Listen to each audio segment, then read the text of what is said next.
नमस्कार, NDTV India के social media page पर आप सभी का स्वागत है। मैं हूं सोहित मिश्रा। दिल्ली की सीमाओं पर 75 दिन से ज़्यादा का समय हो चुका है जब किसान लगातार प्रदर्शन कर रहे हैं, कृषि कानून के खिलाफ वो अपनी मांगों को रख रहे हैं। तो वहीं एक दूसरा आंदोलन, एक दूसरा प्रदर्शन सोशल मीडिया पर भी चल रहा है, जहाँ पर लगातार आरोप और प्रत्यारोप का दौर जारी है। लेकिन इसमें एक नया राजनीतिक बदलाव हुआ है और इसी को लेकर आज ये व्लॉग हम आपके सामने लेकर आ रहे हैं। कुछ दिन पहले आपको याद होगा, पॉप सिंगर रिहाना ने एक ट्वीट किया था जहां पर उन्होंने लिखा था, why aren't we talking about this, यानी हम इसके बारे में बात क्यों नहीं कर रहे हैं। और उन्होंने जो किसानों का आंदोलन है, जहां पर इंटरनेट को रोक दिया गया था, उसके बारे में एक जो खबर छपी थी उसको उन्होंने अपने लिंक के जरिए साझा किया था। उसके बाद भारत सरकार की ओर से ज़रूर ट्वीट किया गया और आपको याद होगा कि कई सारे सेलिब्रिटीज़, कई सारे खिलाड़ियों ने भी ट्वीट किया था। उसमें लोगों ने कहा था कि ये अंदरूनी मामला है, भारत का मामला है, बाहर के लोगों को इस पर दखल देने की ज़रूरत नहीं है, हम इसे देख लेंगे। ऐसे अलग अलग ट्वीट जो है किए गए थे। लेकिन अब इसे लेकर एक नया सवाल उठना शुरू हो चुका है, क्योंकि अब कांग्रेस की ओर से, महाराष्ट्र कांग्रेस की ओर से गृह मंत्री अनिल देशमुख जो महाराष्ट्र के हैं, वो आज मिले और उन्होंने कहा कि इस मामले की जांच की जानी चाहिए कि क्या जो सेलिब्रिटीज़ हैं, जो खिलाड़ी हैं, उन पर सरकार ने दबाव बनाकर ये ट्वीट करने तो नहीं कहा गया।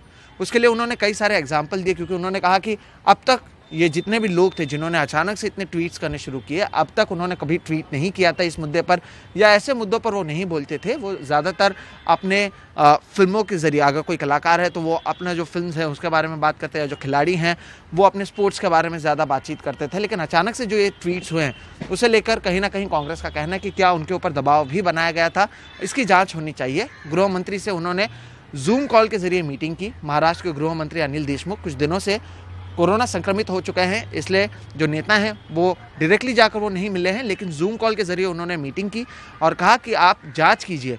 कई सारे एग्जाम्पल भी उनकी ओर से दिए गए कि क्यों उन्हें लग रहा है कि दबाव में ये ट्वीट किए गए हैं। उनका कहना है कि आप अगर ट्वीट्स पर देखें, ट्विटर पर अगर आप जाएं और जितने भी इस सेलिब्रिटीज़ ने ट्वीट किए हैं, उसमें उनका कहना है कि एक एमिकेबल शब्द है जो बहुत बार अलग अलग जगह पर अलग अलग लोगों ने यूज़ किया है।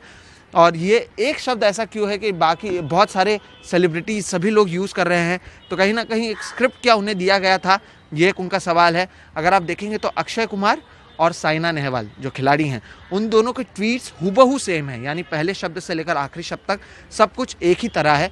उसे लेकर भी सवाल उठ रहा है कि आखिर दो शख्स एक ही जैसा ट्वीट कैसे किया। और ये सारी मांगों को लेकर जो है कांग्रेस पार्टी चाहती है कि जांच की जानी चाहिए। गृह मंत्री को उन्होंने कहा कि आप जांच कीजिए, पता लगाइए कि क्या बीजेपी ने दबाव बनाकर ये सारी चीज़ें तो नहीं कराई है।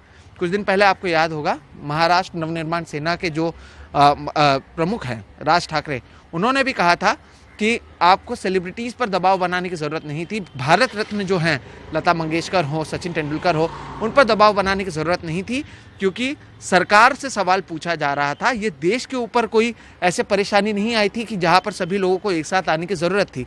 यही बात आज कांग्रेस की ओर से की गई। उन्होंने गृह मंत्री से जब इसकी मांग की कि आप जाँच करें, तो गृह मंत्री ने भी उन्हें आश्वासन दिया कि जी बिल्कुल, हम इस मामले में जाँच करेंगे और पता लगाने की कोशिश करेंगे कि क्या इन पर दबाव बनाने की कोशिश तो नहीं की गई थी।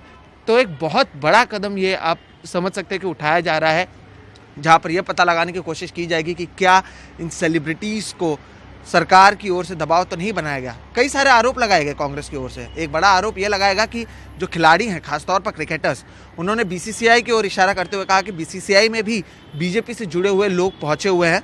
इशारा जय शाह की तरफ था और उनका कहना था कि क्योंकि बीसीसीआई में भी बीजेपी के लोग जुड़े हुए हैं, क्या उन्होंने क्रिकेटर्स को कहीं ना कहीं प्रेशराइज करने की कोशिश तो नहीं की। एनसीबी का भी उदाहरण दिया गया कि किस तरह से ड्रग्स के मामले में एक के बाद एक जो बॉलीवुड के लोगों को बुलाया जा रहा है, क्या उसके ज़रिए जो सितारे हैं, जो अभिनेता हैं, जो अभिनेत्रियां हैं, जिन्होंने ट्वीट किया, क्या उन पर दबाव बनाने की कोशिश तो नहीं की गई। ऐसे कई सारे सवाल कांग्रेस की ओर से पूछे जा रहे हैं और अब जाँच जो है इस मामले में की जाएगी, जिसके बाद ही समझ में आएगा कि आखिर क्या है पूरी वजह और क्यों ये सारे ट्वीट्स किए गए, क्या है इसके पीछे, क्या पूरा मामला है, ये उसके बारे में उसके जांच में पता चलेगा। तो वहीं एक बड़ा डेवलपमेंट सेंट्रल लेवल पर भी हुआ है। भारत सरकार की ओर से जो हमारे सूत्र हैं, उन्होंने हमें बताया कि करीबन 1178 ऐसे अकाउंट्स हैं जिसके बारे में भारत सरकार ने कहा है कि इसे कहीं ना कहीं ब्लैकलिस्ट किया जाना चाहिए या इसे निकाल देना चाहिए।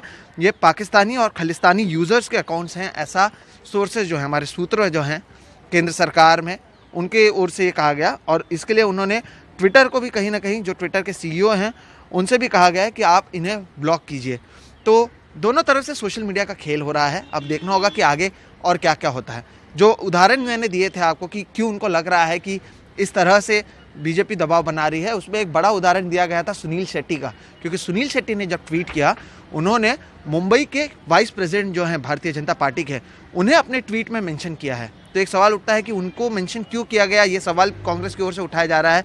और यही सारी चीज़ों को देखते हुए कहीं ना कहीं बीजेपी की ओर से क्या दबाव इस पूरे मामले में बनाया गया था या नहीं, इस बात की वो जांच चाहते हैं।